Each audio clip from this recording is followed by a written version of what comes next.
मृत्यु का भय। एक राजा को मृत्यु से बहुत भय लगता था। इस कारण वो अपने मंत्रियों, अपने परिवार के सदस्यों और यहाँ तक कि अपनी पत्नी से भी डरता था। अपनी सुरक्षा के लिए उसने एक ऐसा महल बनवाया जिसमें बस एक छोटा सा दरवाज़ा, और इतना छोटा दरवाज़ा कि बस वही जा सके वहाँ, और किसी का प्रवेश नहीं। पड़ोस के देश को जब पता चला, खबर लगी, तो वो राजा बहुत सुरक्षा से रहता है, तो उसकी इच्छा उस सुरक्षा व्यवस्था को देखने के लिए हुई। उसने जाकर राजा का महल देखा और बहुत प्रभावित हुआ। यह बात उसने जाकर अपने गुरुजी से बताई। तब गुरुजी ने हंसकर कहा कि तुम ऐसा महल बनाने की गलती मत करना। उसने तो बनाया, लेकिन तुम ऐसा महल बनाने की गलती मत करना। अगर बनाना चाहो तो उस राजा ने एक दरवाजा तो रखा था, तुम एक भी मत रखना। तब राजा ने अपने गुरुजी से कहा कि फिर तो कब्र बन जाएगी। गुरुजी ने हंसकर कहा, कब्र तो अभी भी बनी हुई है, फर्क सिर्फ इतना है कि दरवाजे वाली कब्र है, मौत को आना होगा, तो वहाँ दरवाजा हो या ना हो, आ ही जाएगी। इतना भयभीत होकर लंबा जीवन जीने की चाह रखने से अच्छा है भयमुक्त होकर जीवन व्यतीत करो। मृत्यु एक अमिट सत्य है, इससे बचना बड़ा मुश्किल है।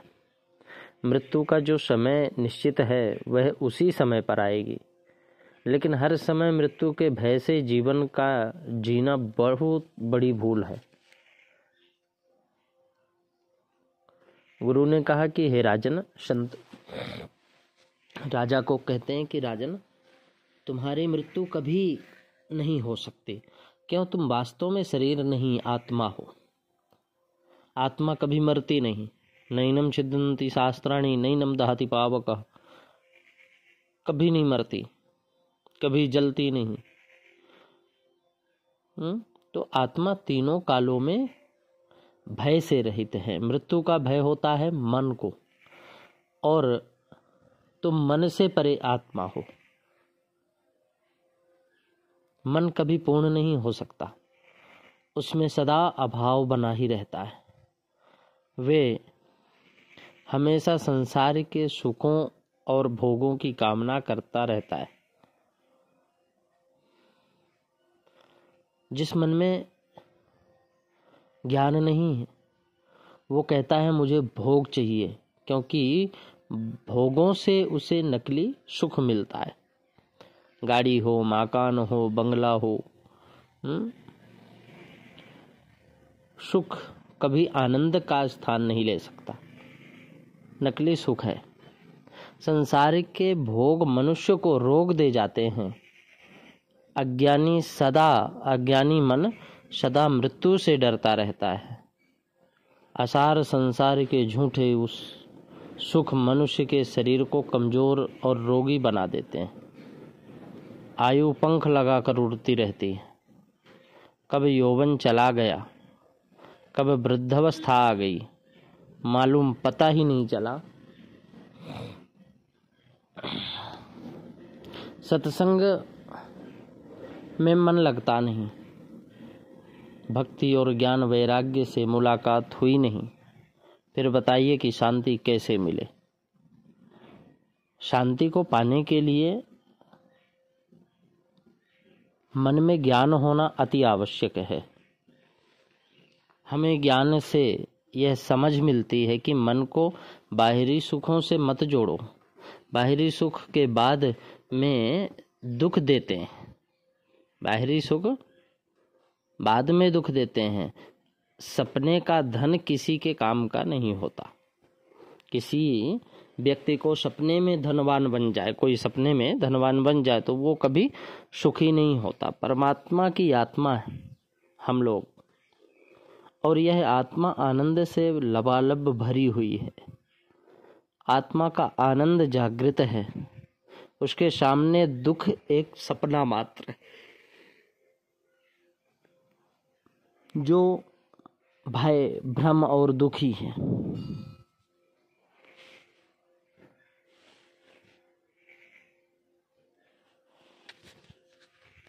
उसे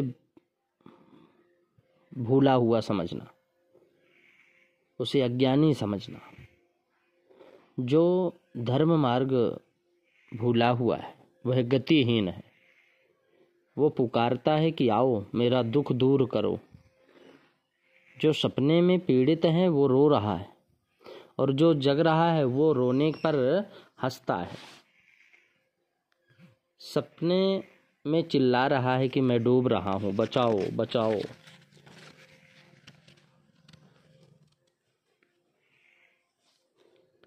जो ज्ञानी है वो जग रहा है, वह देख रहा है यहाँ पानी है,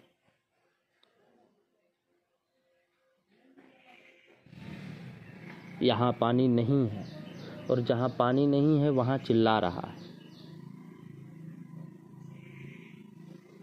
अज्ञान की अवस्था में भय, भ्रम और दुख सताते हैं। अज्ञान के मिटते ही सारी समस्याएं स्वयं दूर हो जाती हैं। दुख देने की शक्ति ना जड़ में है और ना जड़ में है और ना ही दुख देने की शक्ति ना जड़ में है और ना चेतन में है। स्त्री, पुत्र और धन आदि कोई भी दुख नहीं दे सकता। दुख का कारण है मन का अज्ञान। अज्ञान ही दुख बनकर सताता है, और दुख का कारण है मन का अज्ञान। मन के संसार में दुख है, मन से परे आत्मा का संसार है। आत्मा का जो आनंद लोक है वो दुख से अनंत परे है।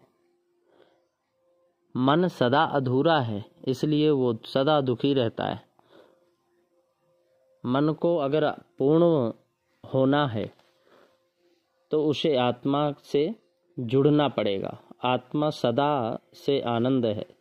सागर की ओर देखेंगे तो जल ही दिखाई पड़ता है, और जल ना हो तो सागर कैसा। आनंद ही आत्मा है और आत्मा ही आनंद है। आत्मा सदा से पूर्ण है और वह सदा तृप्त भी है। उसे किसी भी वस्तु को आवश्यकता नहीं है। मनुष्य का सच्चा मित्र है ज्ञान।